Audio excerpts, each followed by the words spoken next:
On est d'accord. L'erreur. On est d'accord. Ouais. Si toi, tu étais un outil de data engineering ou un outil de data en général, Ouais. lequel serais-tu? Question difficile, j'hésite entre deux. Maintenant, j'hésite entre Git. Git, j'aime bien le fait que Git centralise tout pour ensuite le distribuer. Ou je serais Spark, Apache Spark. Je pense qu'Apache Spark, en tout cas quand ça arrivait, quand j'ai découvert en 2016-2017, ouais, ça m'a simplifié la vie. Ça a été pour moi un marqueur de carrière. Et c'est sûr que j'ai une affection toute particulière, même s'il y a plein de technos qui me font kiffer. D'accord, ok. Moi, j'ai entendu un invité dire une fois Docker. Ouais. Je pense que Docker change le monde. Ouais. Aussi. Peut-être que ça montre que tu es dans une dimension tech lead, Ouais. tu vois, et que tu veux coordonner un peu. Ouais, pour moi, c'est important. Ouais. Bonjour à tous et bienvenue dans ce podcast. Aujourd'hui, nous recevons quelqu'un qui nous vient d'assez loin. C'est un senior data engineer. Avant de vous le présenter, je voudrais déjà que vous fassiez une chose. Abonnez-vous afin de nous aider à grandir ce podcast.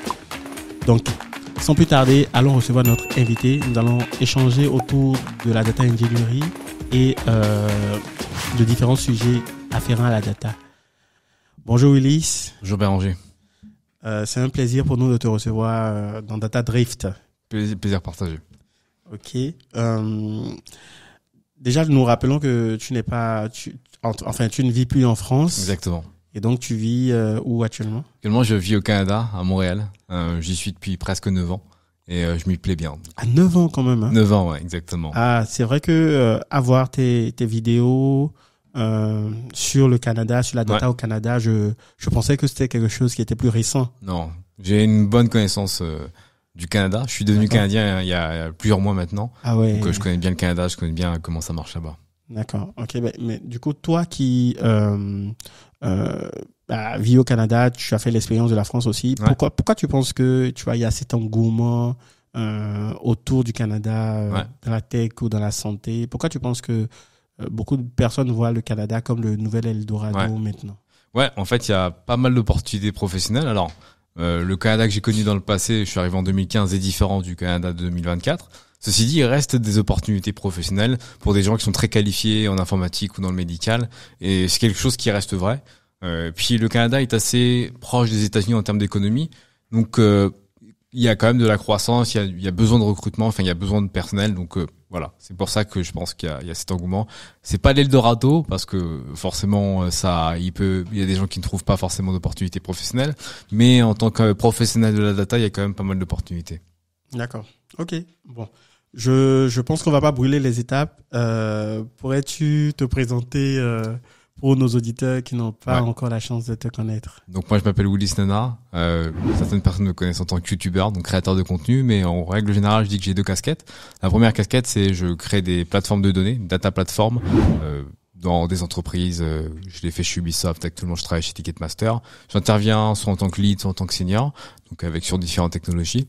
Et la deuxième casquette, c'est que je coach les gens de la data. Je coach les gens à apprendre le SQL, le Python, etc.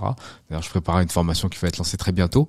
Et donc, ça me permet de savoir un peu les difficultés de différents profils, que ce soit data scientist, data engineer ou data analyst, et de les accompagner soit dans les entretiens, soit, par exemple, alors apprendre des compétences techniques. Globalement, c'est un peu ça. D'accord, très intéressant tout ce que tu fais.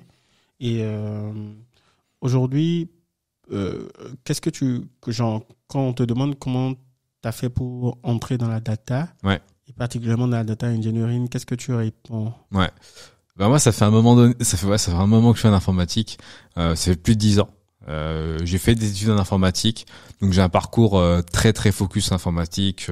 J'ai un bac plus 5 en informatique, donc j'ai vraiment un profil assez classique. Mais ceci dit, maintenant il y a différentes manières de rentrer dans la data, soit par des bootcamps, soit par des profils plus mathématiques. Je pense qu'actuellement les entreprises sont de plus en plus ouvertes à embaucher des gens de différents backgrounds et surtout parce qu'il y a une grande demande avec l'IA. Donc je dirais principalement pour rentrer dans les métiers de la data, ça serait avoir un bon background technique en informatique, quel que soit le domaine, data scientist, data analyst ou data engineer. Et puis après se spécialiser, en tant que data engineer, on va être très focus sur l'informatique, alors que data scientist, il va aussi avoir une grande appétence maths et enfin tout ce qui est statistique. Donc ça va être important d'avoir ce vernis. C'est ça qui va définir le type de poste qu'on aura. D'accord. Donc toi, tu as fait de la data engineering parce que tu venais d'un profil informatique. Ouais, moi je suis passionné de data depuis longtemps. Puis ça fait plus de 10 ans que je suis dans la data. Et pourquoi tu n'as pas travaillé en tant que software engineer? Pourquoi la data? Moi, ce que j'aime dans la data, c'est un peu le croisement entre la pure tech et l'aspect humain, parce qu'à partir de la donnée, on prend des décisions. Donc on doit forcément côtoyer des personnes, des hommes et des femmes qui sont intéressés par la data mais qui connaissent pas forcément l'informatique. Et c'est finalement ça que j'aime en data, c'est le côté justement création de valeur à partir avec de l'humain et de l'informatique. D'accord. Intéressant. Et aujourd'hui, qu'est-ce que tu penses en 2024 avec la panoplie de techno qui existe?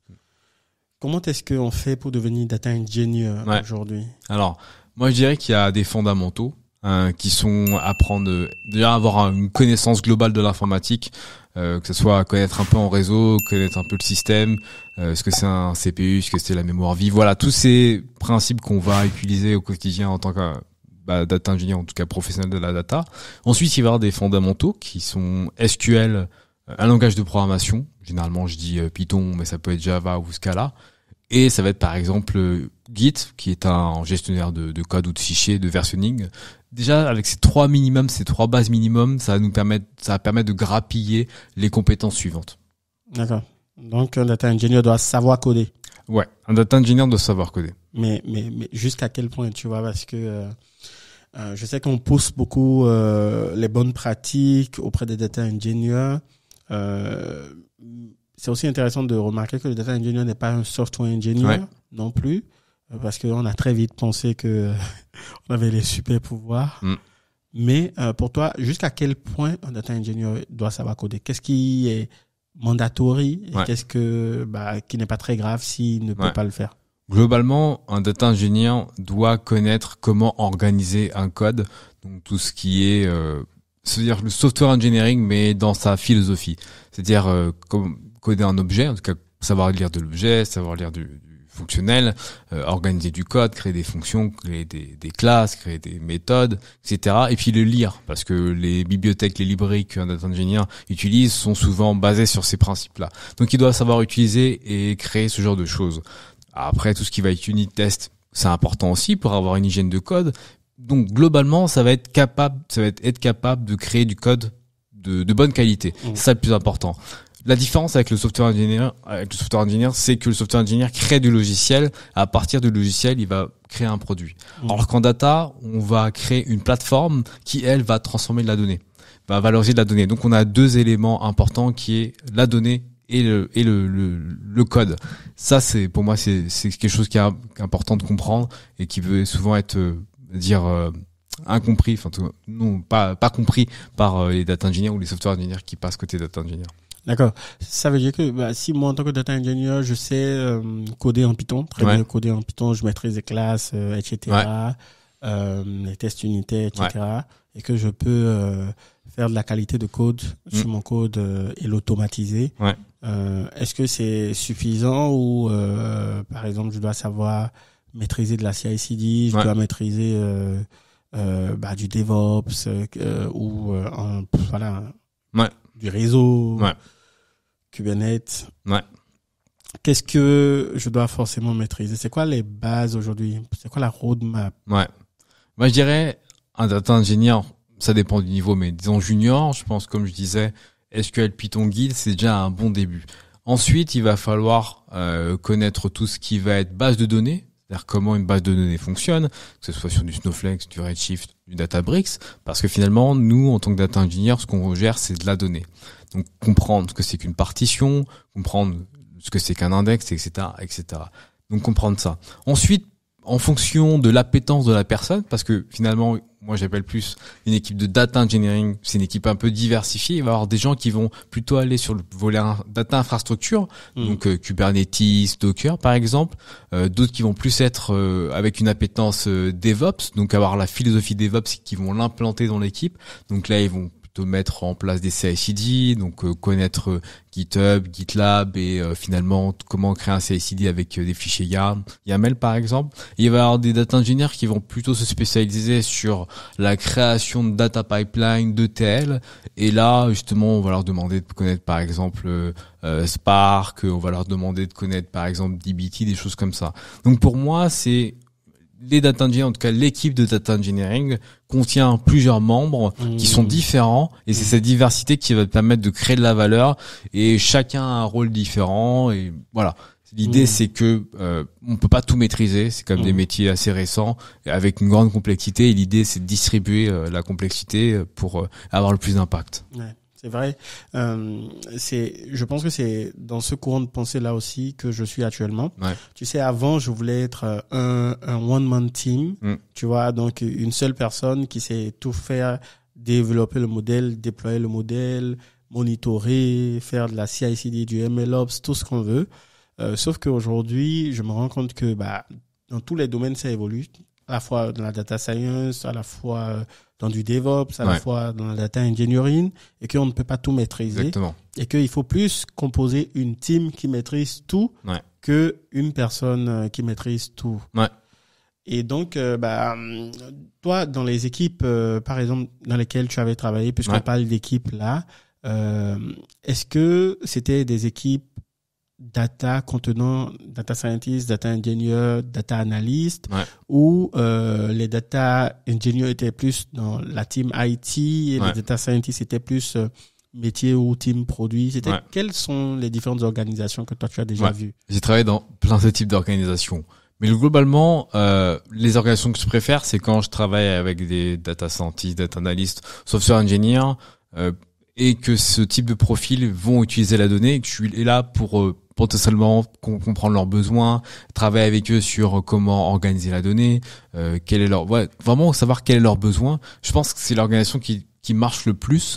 Les équipes qui ont des data engineers vraiment côté IT vont isoler les data engineers et vont perdre, je pense, l'impact que les data engineers peuvent avoir dans une organisation. Surtout que quelque chose qui peut être souvent oublié, c'est la connaissance business, la connaissance métier qui est nécessaire d'avoir en tant que data engineer. Transformer des données, valoriser la donnée, nettoyer de la donnée, si on comprend pas le contexte, ça marche que peu, je pense. Et honnêtement, se rapprocher du métier, comprendre les enjeux marketing, si jamais c'est pour des besoins marketing, RH, etc. C'est important pour bien transformer la donnée, pour bien la filtrer, pour bien l'agréger. D'accord. Donc, toi, tu optes plus pour une équipe data qui comprend tout le monde. Ouais. Alors, ça dépend des projets, mais oui. Sur des projets, je dirais, par exemple, qui vont avoir un impact directement sur un produit, c'est quand même plus intéressant d'être proche du produit, donc d'être proche de data scientists qui, eux, vont créer des modèles pour le produit qui peut peut-être être intégré dans le produit. C'est intéressant que les data engineers soient là parce que c'est eux qui vont créer les ETL pour livrer de la donnée aux data scientists. Oui, mais en fait, imagine par exemple, tu as une équipe data où il y a des data scientists, des data engineers et des data analysts. Dans l'approche self-service, on aurait voulu que les data analysts soient plus proches du métier, tu vois. Et du coup, si tu as tes data scientists, tes data analysts aussi dans la direction de data, tu as une rupture par rapport au métier, tu vois. Mais non, de l'autre côté, pour l'équipe data, engineer, parfois on a besoin de toucher aux bases de données de l'entreprise, on a besoin de toucher à de la CI/CD. Et donc, nous, parfois, en tant que data engineer, vu qu'on sait le faire, on pense que nous sommes devenus des software engineers. Et du coup, on se proclame plus software engineer. Et notre leadership, souvent, c'est la direction IT. D'ailleurs, parce qu'on touche à de l'infrastructure sensible parfois. Et donc, comment est-ce que toi, est-ce que tu ne vois pas une rupture si les data, en tout cas, les data engineers sont dans une direction data et pas dans la direction IT, vu qu'ils touchent de l'infrastructure sensible?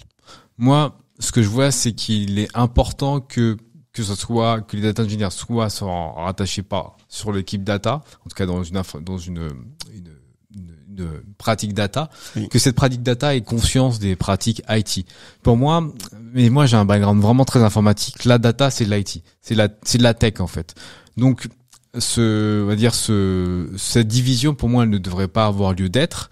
Ceci dit, si elle l'est, je pense que le mieux c'est que même si les data engineers sont côté IT, il faut qu'ils puissent avoir un lien avec le métier. Parce que derrière, souvent en termes de gestion de projet, les financements sont ramenés par les gens métiers. Et il faut être vu, c'est important d'être vu pour être compris. Et souvent les data engineers justement manquent de cette visibilité.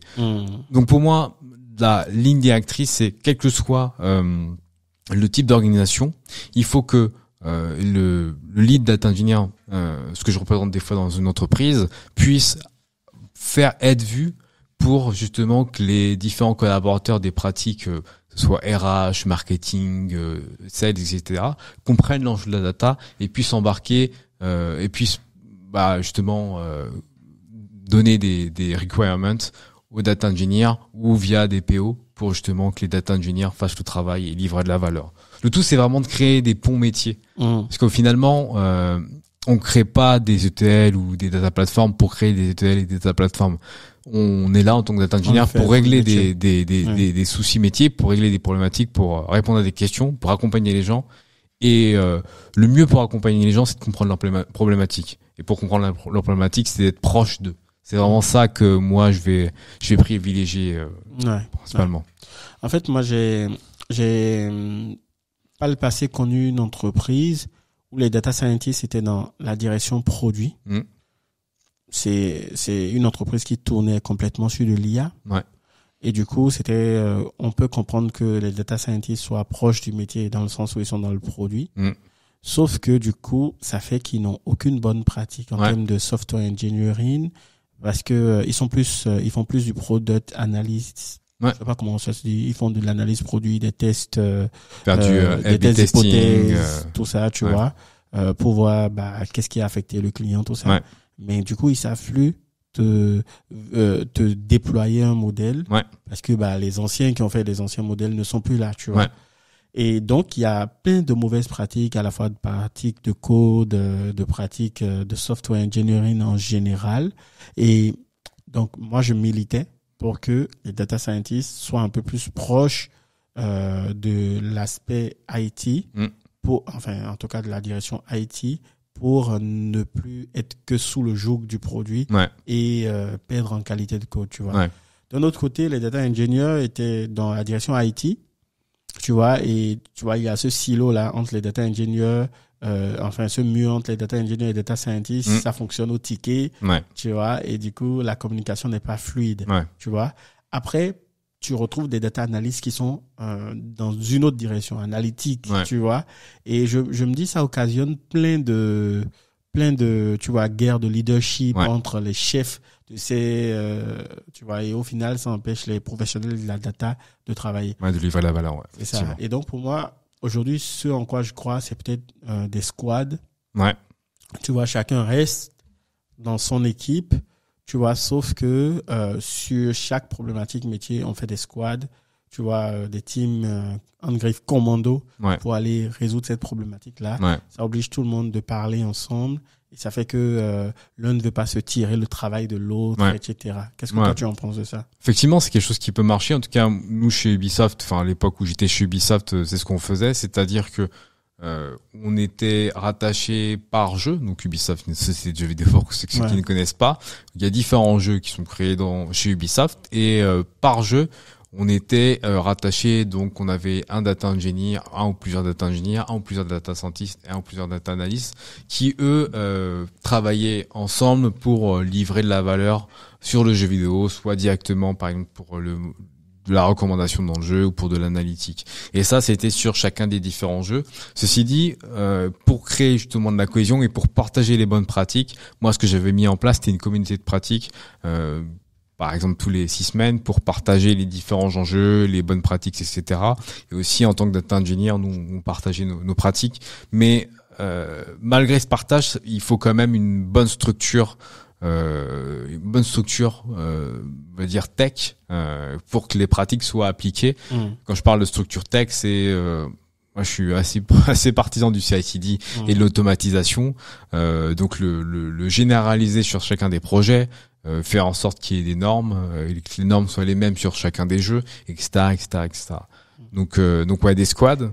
Quelque chose d'assez entre guillemets dispersé, mais quand même avec des logiques pensées centralisées pour éviter de reproduire le même schéma. Tout à fait. Très intéressant ton point de vue.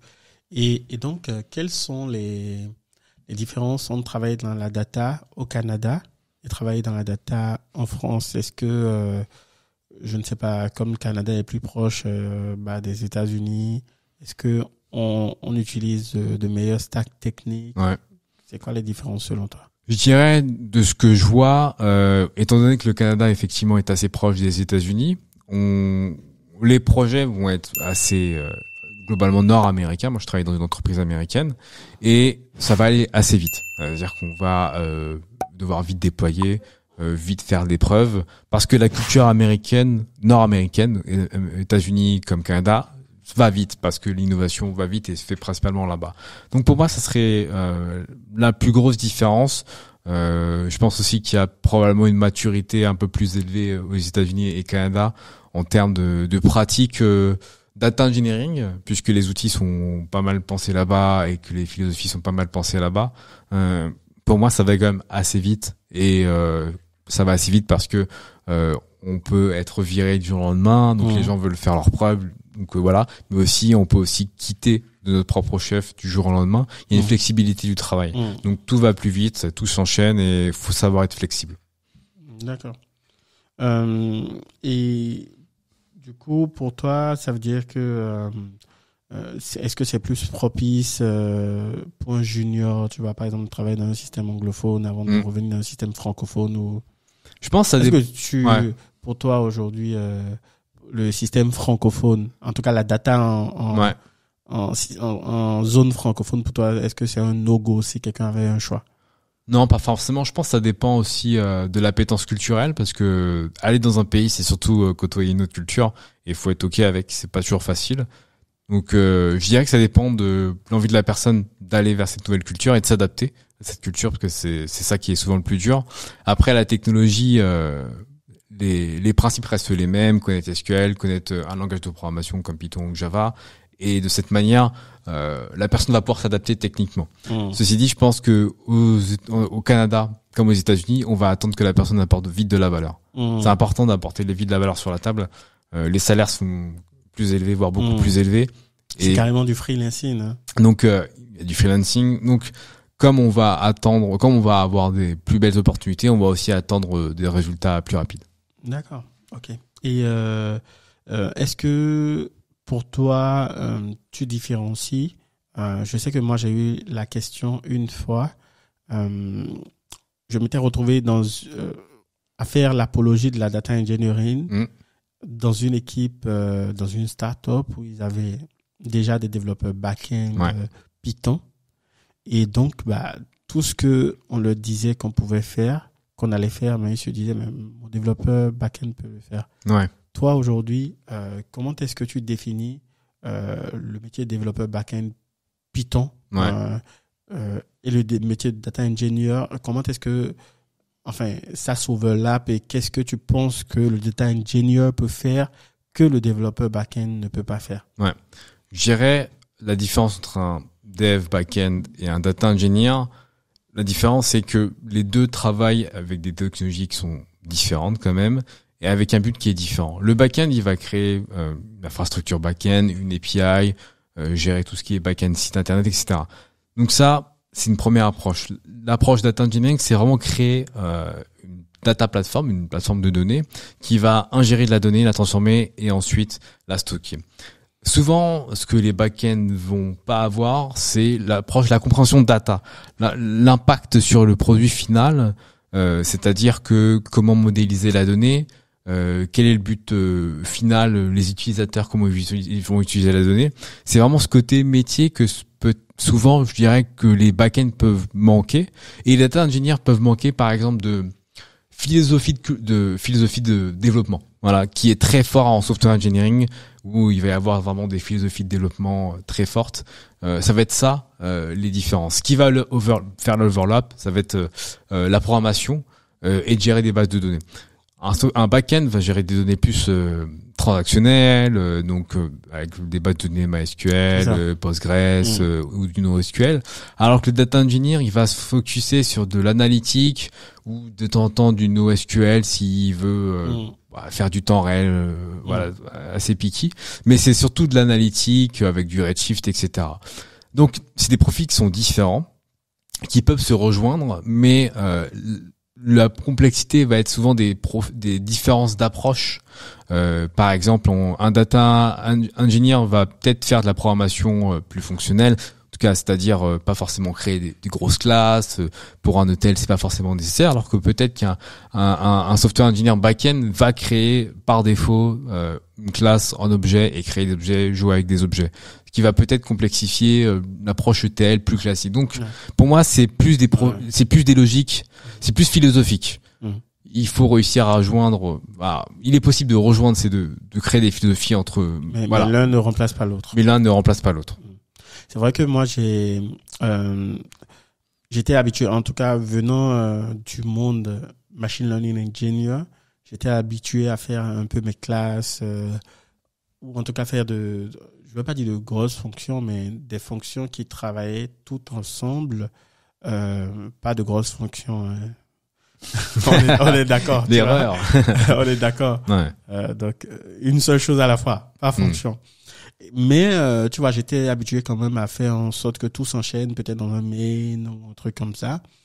Quand j'ai switché à la data engineering et que j'ai commencé à utiliser Airflow en l'occurrence, j'étais un peu frustré parce que avec en tout cas dans chaque tâche, je pouvais que faire un petit truc, tu vois, genre je pouvais faire que un petit truc et du coup mon organisation, limite je devais avoir juste des fonctions assez autonomes que je vais juste utiliser dans mes opérateurs avec Airflow. Exactement, ouais.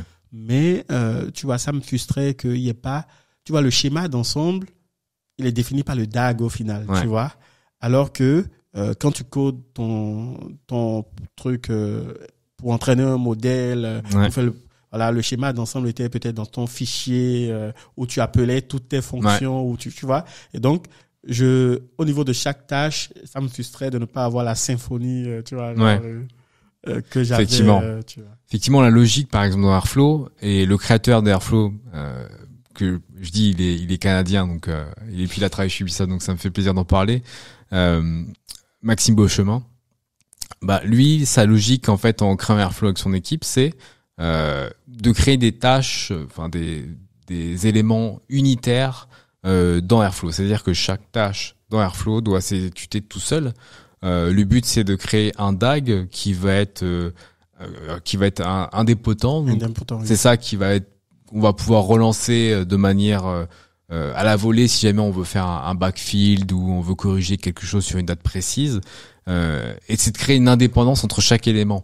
Ce qui est très différent et c'est une approche plus fonctionnelle en fait de la programmation. C'est souvent ça que je dis. Donc et souvent donc on a l'approche fonctionnelle qui va vraiment être focus sur le ZTL, donc l'extraction, la transformation et le load des données. Donc là c'est vraiment fonctionnel et on pourra appliquer de la programmation objet sur les éléments custom. Si par exemple on veut créer une classe qui va nous permettre de transformer des dates Unix en timestamp. Un opérateur spécial par exemple. Ça peut être intéressant de créer une classe qui va normaliser les pratiques dans l'équipe.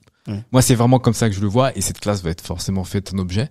Et c'est vraiment là où je vois par exemple la philosophie back-end et data engineering différer. C'est que des fois les back-end peuvent faire de l'objet un peu partout, c'est pas forcément nécessaire, ça rajoute de la complexité. Et ça, c'est ça qu'il faut bien être au clair par rapport aux deux profils. Ok, super intéressant. En fait, tu vois, moi, parfois dans mon workflow de développement, j'utilise des outils comme GitHub Copilot. J'ai toujours mon abonnement, mais j'ai stoppé ça, tu vois, dans mon VS Code. Là, j'ai appuyé le petit bouton pour stopper parce que, tu vois, ça m'empêchait de réfléchir parfois. avant que je ne réfléchisse, il a déjà pondu tout le code. Et je vois que dans beaucoup d'entreprises, par exemple, avec l'arrivée des LLM, on cherche un peu à démocratiser ce genre d'outils. Tu vois, de la même manière que, on va dire, une assistante de direction, par exemple, utiliserait un LLM pour vite retrouver une information dans sa recherche. On en tout cas démocratise les LLM et donc les outils copilotes auprès des développeurs aussi. Est-ce que toi, c'est une pratique que tu encourages? Tu penses que, si on va parler un peu sans tabou, est-ce que ça rend plus bête, ou tu penses que niveau productivité, il le faut? Non, je pense pas que ça rend plus bête. Ça permet de gagner du temps, et je pense que, encore une fois, comme je le dis, le but c'est d'avoir un impact, quelle que soit la tâche réalisée par le data engineer. Ça permet de gagner du temps sur des choses répétitives qu'on maîtrise. Et je pense que c'est ça que l'IA va amener, et les LLM vont amener, par extension l'IA, c'est gagner mettre à un niveau supérieur en termes de développement, comme par exemple le Python met un niveau supérieur du C, voilà. On travaille sur un niveau supérieur au niveau de langage machine avec Python par rapport au C. Et je pense que l'IA va faire ça, c'est qu'on va travailler à un niveau supérieur, au lieu peut-être de construire des data pipelines en Python et puis de coder. On va peut-être déclarer globalement notre architecture globale, et dire le début, la fin, et puis le milieu va se construire, puis on va assembler les briques. Et je pense que les data engineers vont disparaître. Non, je pense pas. Je pense que la valeur va probablement être sur de la gestion globale, c'est-à-dire une vision plus élevée, ou des problématiques plus complexes à gérer. Par exemple, ça va peut-être être plus facile d'ingérer, de transformer des données en batch. Mais moi, je fais du streaming, et le streaming, ça reste extrêmement compliqué à faire. Transformer des données de bout en bout en moins de 30 secondes, c'est compliqué à faire, surtout qu'on a des très gros volumes. C'est ce que je fais au quotidien. Et peut-être que l'IA peut nous aider justement à faire à gérer ce genre de problématiques, et ça peut avoir un gain là-dessus. Ouais. Ok, je comprends dans ce sens-là, tu vois, en termes de productivité, en termes de créer de la valeur très vite. Mais tu vois, par exemple, moi, je l'ai désinstallé. Si je l'ai désinstallé, c'est parce que tu vois, on connaît pas tout aussi, on apprend au fur et à mesure qu'on avance. Et donc, arrivé à un moment donné, dans mon Airflow, je ne savais plus dans quelle classe importer, de quelle classe importer tel opérateur ou tel truc, simplement parce que il m'avait tout rempli, tu vois. Et donc, j'estime que, par exemple, un junior, tu vois, un senior, c'est un outil qui lui permet d'aller très très vite. Mais tu mets ça comme outil dans la main d'un junior, est-ce que au final cette productivité accrue qu'on recherche ne devient pas contre-productive? Effectivement, après moi, dans une équipe, j'attends pas qu'un junior soit ultra productif, j'attends qu'il monte en compétence et qu'il aide l'équipe sur certains fondamentaux. Et un junior doit être assis, il doit connaître ses fondamentaux. Et pour connaître ses fondamentaux, c'est la répétition. Donc, je mettrai probablement pas l'IA pour aider un junior, mais pour un senior, effectivement, ça peut être intéressant pour avoir plus d'impact. Là, on parle technique, mais ça peut être intéressant pour résumer des meetings, par exemple. En tant que lead, on peut être amené à faire plein de meetings enchaînés. Donc, des fois, on peut ne pas être présent pour un meeting. Si l'IA peut me résumer le meeting, ça peut être pratique. Donc, il y a plein de choses qui sont intéressantes. Mais effectivement, faut connaître les bases. Je trouve que c'est plus intéressant de connaître les bases, et ensuite, une fois qu'on a les bases, prendre de la hauteur pour gagner en impact. Tout à fait. Et toi qui es un fervent de la CI/CD, tu l'as dit tout à l'heure, dans une CI/CD pour un ETL, donc par exemple une pipeline qui extrait, transforme et sauvegarde la donnée quelque part. Toi, quelles sont les étapes que tu verrais dans une CI/CD correcte? Donc déjà, il y a la partie, donc CI, c'est pour continuous intégration, et CD, c'est pour continuous delivery. Donc on a l'intégration, c'est vraiment la partie intégrer des nouveaux changements dans le code régulièrement. Et donc ça, pour intégrer les nouveaux changements, faut déjà, on a la partie unit test, on va coder, on va tester chacun des modules, chacun des fonctions qu'on a réalisées, donc unit test.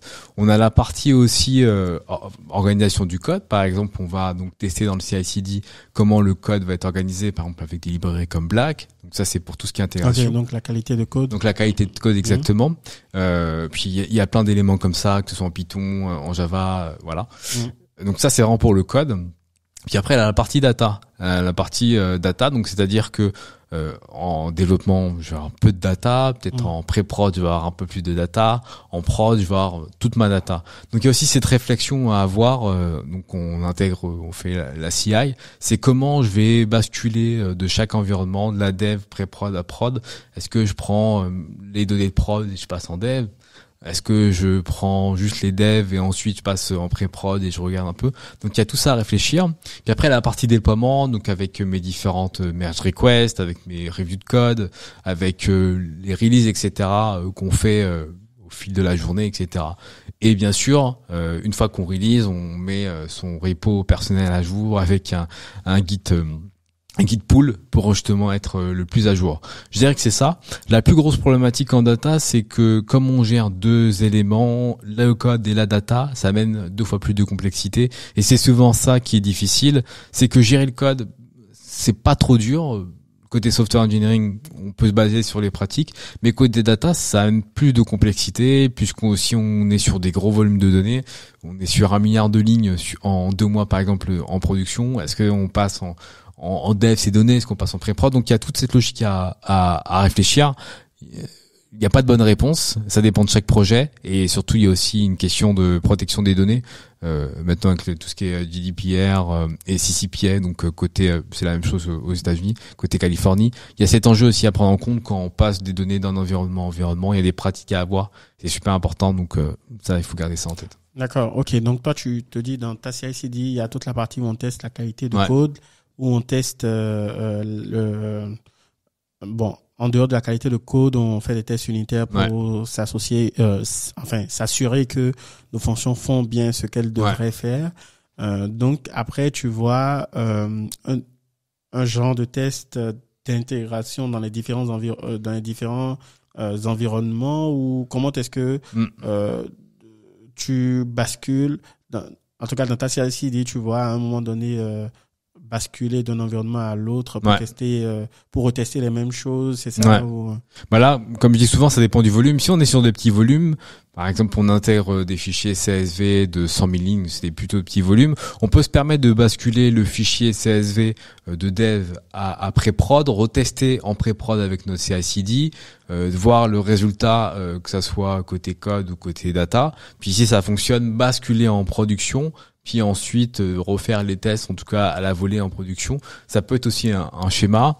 Moi, je travaille vraiment sur des gros volumes de données, et l'enjeu, c'est toujours de se dire, en termes de stockage, on paye, même si c'est devenu pas trop cher, on paye, et surtout en termes de transformation, en termes de transformation, c'est ça qui coûte le plus cher. Est-ce que ça c'est intéressant de tester 1 milliard ou 2 milliards de lignes en dev, en pré-prod, en prod? Voilà, ça discuter. Moi, la pratique que je fais souvent, c'est en dev, on est sur des petits volumes, on prend 100 000 lignes, on essaie de prendre quelque chose d'assez hétérogène en termes de données, on fait notre développement, etc. On peut aussi avoir en dev une reproduction de la prod anonymisée. Ça aussi, c'est quelque chose que je fais fréquemment. Ça nous permet justement de tester de nos développements sur de la donnée de production mais anonymisée. Donc ça c'est en dev. Une fois que ça c'est fait, on passe en pré-prod, et là on va par exemple avoir des données aussi anonymisées, mais peut-être plus petit volume, parce que là on va avoir peut-être le manager qui va regarder, le lead qui va regarder, des gens d'autres produits qui vont regarder, d'autres projets qui vont regarder, qui vont donner leurs avis sur certaines règles métiers qu'on aura appliquées. D'accord. Donc ça c'est fait. Ensuite là, une fois que tout est validé, là on passe en prod, et en prod on va observer la donnée dans les tables. On va dire, ok, peut-être pendant 2 semaines, pendant le sprint prochain de 2 semaines, on va observer le comportement de cette table. Donc on va y mettre par exemple, pour vraiment la partie infrastructure, un Grafana. On va regarder par exemple le volume de données qui arrive, est-ce que les ETL sont performants. On va regarder aussi la data quality. Pour ça, il y a des outils comme je sais pas, Monte Carlo ou des choses comme ça. Ou même avec un rapport Power BI classique, on regarde un peu la distribution de la donnée. Voilà. Donc ça va être tout ce process qui peut être complexe à mettre en place. Mais pour moi, il se met en place vraiment étape par étape. Et je dis souvent start small, parce que justement, on peut arriver à un niveau de complexité assez élevé tout en data. Donc, faut vraiment commencer petit pour vraiment ne pas faire d'erreur durant le chemin. D'accord. Et du coup, comment tu organises ton infrastructure? Est-ce que, par exemple, imagine que dans ta data platform, tu as un data lake ou un endroit où tu mets tes fichiers plats. Donc, supposons S3, tu as ton Airflow, peut-être managé. Et du coup, tu as peut-être, on va dire, un Redshift ou un truc comme ça. Bon, restons chez AWS, tant qu'on y est. Donc, un Redshift où tu mets ta donnée, tes indicateurs un peu plus aboutis. Est-ce que, du coup, ça, tu reproduis ça 3 fois pour l'environnement de dev, l'environnement de staging et l'environnement de prod, ou comment est-ce que tu organises tes data platform? Sur des petits volumes, tu peux reproduire ça 3 fois. C'est-à-dire que tu as quelques millions de données dans les tables, tu vas automatiser le plus possible avec des outils comme Terraform, les différents environnements dev, pré-prod et prod. Puis tu vas faire en sorte de reproduire la donnée au quotidien. Voilà. Ça amène une certaine complexité, mais ça facilite le travail des développeurs. Voilà. Il y a aussi notre approche que je disais précédemment, c'est qu'on va prendre une partie ou des données de prod qu'on va mettre en développement, qu'on va anonymiser pour s'assurer de la sécurité des données. Ça aussi, c'est une approche. Voilà. Il y a une autre approche aussi que je faisais dans le passé, c'est que on va pousser le CI/CD, on va tester le code. Mais la data, on va attendre d'être en production pour tester la data. C'est-à-dire qu'on va créer une table, je sais pas, une fact order bis qui va être en parallèle de la fact order. Et on va regarder le comportement de la bis par rapport à l'order. On va regarder le nombre de lignes par seconde, minute ou heure en fonction de comment on l'alimente. On va regarder la distribution. On va faire des groupes by par date, par order ID, des choses comme ça.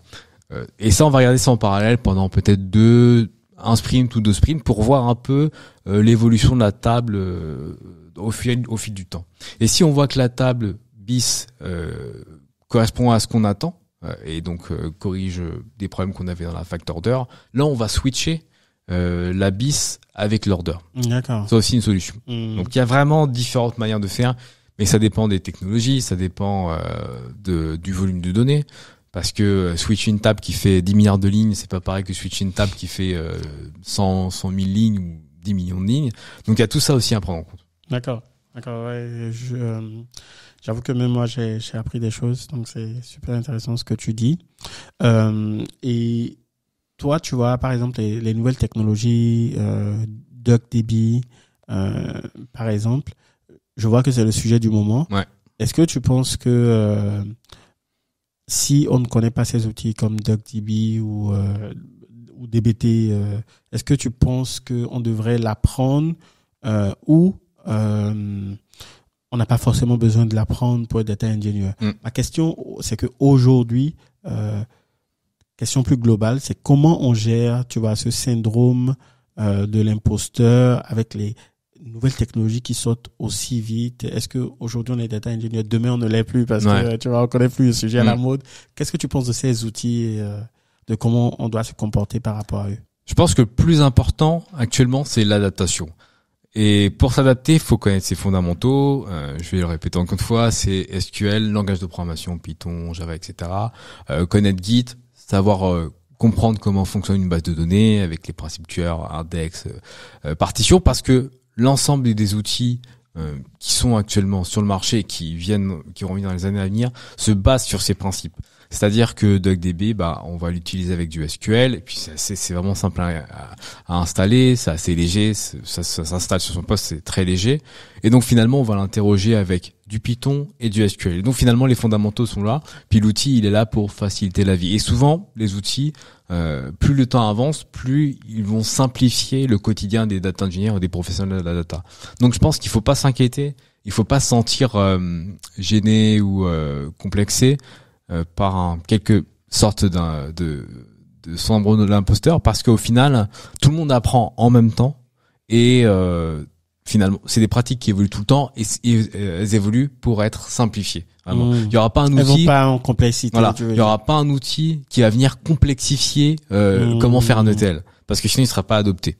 C'est plutôt l'ensemble des acteurs data, donc les créateurs d'outils, soit côté Apache, côté Databricks, Snowflake, AWS, Google, etc. Ou petite startup. Eux, ils ont le but de d'aider les professionnels data à créer de la valeur avec de la data. Et pour ça, il faut des outils simples. La simplicité, c'était dans le passé de faire du Java, par exemple sur du Hadoop, et créer de grosses infrastructures parce il y avait que ça disponible. Ça s'est simplifié. Maintenant, à l'époque, pour créer un cluster sur du Hadoop, il fallait les moyens, c'était complexe. Voilà. Maintenant, créer un cluster sur AWS, c'est 3 clics, choisir son instance, le nombre de nodes, c'est tout, on lance. Donc, je pense que le tout va vers la simplification. Donc, il n'y a pas d'inquiétude à avoir tant qu'on connaît bien ces fondamentaux. Ouais, superbe réponse. Et du coup, toi, quand tu es confronté, par exemple, au syndrome de l'imposteur, mais comment tu le gères au final? Ouais, ça m'est beaucoup arrivé dans le passé. Et comment je le gère, c'est vraiment de me dire que mon métier ne me définit pas. Déjà à ça, c'est super important parce que syndrome d'imposteur, on dit qu'on n'est pas à notre place, on dit qu'on n'est pas légitime. Mais chacun dans une équipe, s'il a été sélectionné dans l'équipe, a un rôle à jouer. C'est ça. On n'est pas tous là pour être le plus expert de le plus expert. Il y en a d'autres qui vont être le développeur facilitateur, il y en a d'autres il va connaître une partie, mais il va peut-être être un peu plus expert côté métier. Il y en a d'autres qui va avoir une bonne expertise, etc., etc. Donc je pense que dans une équipe, chacun a son rôle à jouer. Et ça, c'est une question de leadership. Donc moi, en tant que lead data engineer, c'est ça que je prône dans mon équipe, c'est que chacun doit être à l'aise, quel que soit son niveau, et chacun peut être accompagné et doit être accompagné s'il veut progresser, quelle que soit la direction. Et je pense que c'est ça aussi, ça va vraiment dépendre aussi de l'ambiance de l'équipe.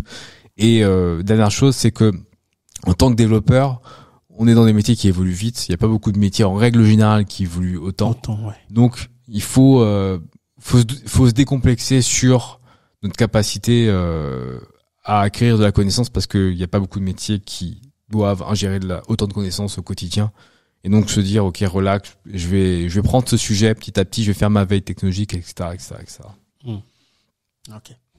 Ouais. Et du coup, tu vois, par exemple, avec l'évolution des LLM, tout ça, je pense qu'il y avait le CEO de Nvidia qui disait qu'il fallait plus apprendre à coder. Ouais. Et que du coup, il faut apprendre autre chose parce que le code, l'IA le fera mieux que nous. Ouais. Comment tu vois l'évolution du rôle de data engineer dans ce contexte? Ouais. Je pense qu'il va forcément évoluer. Maintenant, j'ai pas de boule de cristal, donc je ne sais pas. Mais la programmation informatique, quelle que soit la forme qu'elle prendra, je pense qu'elle existera encore. Il y a 30 ou 40 ans, la programmation, même il y a 50 ans, ça se faisait sur des cartes imprimées. Voilà. Maintenant, on s'imagine plus coder sur des cartes imprimées, on code sur un PC. Ouais. Peut-être que dans 10 ou 20 ans ou 30 ans, on codera différemment. Mais il y a forcément un besoin d'automatisation. Et d'autant plus que pour créer des LLM, tout ce qui est intelligence artificielle, il faut des gens qui les créent. Donc il y a un besoin quand même, je pense, de spécialistes en informatique en règle générale. Et puis l'adoption de tous ces outils prend du temps. À prendre très nombreuses années. On a le temps de finir notre carrière. On a le temps de finir notre carrière avant qu'on disparaisse. Ouais. Et même, du coup, pour toi, on va disparaître. On va évoluer. Okay. Moi, je pense que rien ne se perd, tout se transforme. Donc, on va se transformer. La mutation, non? C'est ça, la mutation. Ok. En fait, moi-même, je pense pareil. Je pense que, on a le temps de faire déjà notre carrière. Mais au-delà, la manière de coder, comme tu le dis, il y a quelques années, c'est pas du tout la même que maintenant. Donc, il faut juste se laisser guider par le cours d'eau et s'adapter. C'est ça. Et est-ce que toi, par exemple, tu as beaucoup parlé de streaming. Est-ce que et d'ailleurs c'est le sujet actuellement. Est-ce que tu penses que le streaming va prendre le dessus sur les traitements en batch? C'est quoi déjà la différence que tu fais entre les deux? Est-ce que l'un va prendre le dessus sur l'autre? Et est-ce que toi tu prônes en particulier le batch ou le streaming? Je pense que pour choisir entre le batch et le streaming, tout dépend du besoin métier. C'est sûr que quelqu'un dans marketing va te dire, OK, j'ai besoin de savoir comment ma campagne Facebook performe, j'ai besoin d'un reporting, il me faut ça toutes les minutes. Ça a peut-être pas de sens, donc on va partir d'un besoin métier et de le justifier, donc de parler avec les différents collaborateurs, les différentes parties prenantes pour savoir s'il est vraiment intéressant de partir sur du streaming ou du batch.